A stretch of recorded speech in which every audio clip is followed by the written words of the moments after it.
சினிமாவின் முன்னோடி பாடகியும் நடிகையுமான கனன் தேவியின் நினைவு நாள்தான் என்று தனது சிறப்பான வாழ்க்கையின் உச்சத்தில் இருந்தவர்தான் இவர்.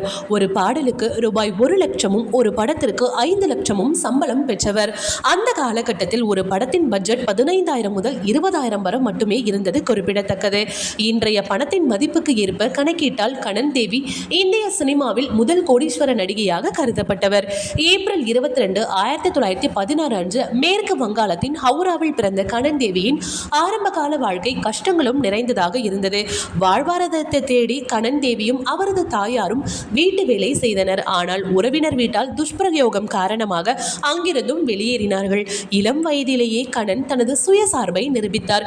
ஒரு குடும்ப நண்பரின் உதவியுடன் கொல்கத்தாவில் உள்ள மதன் தியேட்டர் மற்றும் ஜோதி தியேட்டரில் இவருக்கு பாடுவதற்கு வாய்ப்பு கிடைத்தது. கனனின் திறமையை அடையாளம் கண்ட மதன் மூவி ஸ்டுடியோ ஜெய்தேவ் படத்தில் நடிக்க வாய்ப்பு அளித்தது. 1928 மற்றும் 1931 இடையில் பல படங்களில் நடித்து புகழ்பெற்ற இசையமைப்பாளர்களுடன் பாடல்களையும் பதிவு செய்தார். சங்கராச்சாரியார், ரிஷிர் பிரேம், ஜோர் பரத் மற்றும் விஷ்ணு மாயா உள்ளிட்ட பல வெற்றி படங்களிலும் இவர் நடித்துள்ளார். ராதா திரைப்பட நிறுவனத்தில் சேர்ந்த பிறகு கனன் தேவி மிகப்பெரிய நட்சத்திர அந்தஸ்தை பெற்றார்.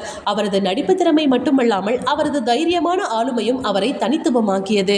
ஆண்கள் ஆதிக்கம் செலுத்தும் துறையில் மேடம் என்ற மரியாதையுடன் அழைக்கப்பட்ட முதல் பெண்மணி என்ற பெருமைக்குரியவர் தான் இந்த நடிகை. ஓகே வீவர்ஸ், இது போல சினிமா செய்திகளை நீங்கள் பார்க்க மறக்காம சினி டைம்ஸ் சேனலை சப்ஸ்கிரைப் பண்ணுங்க.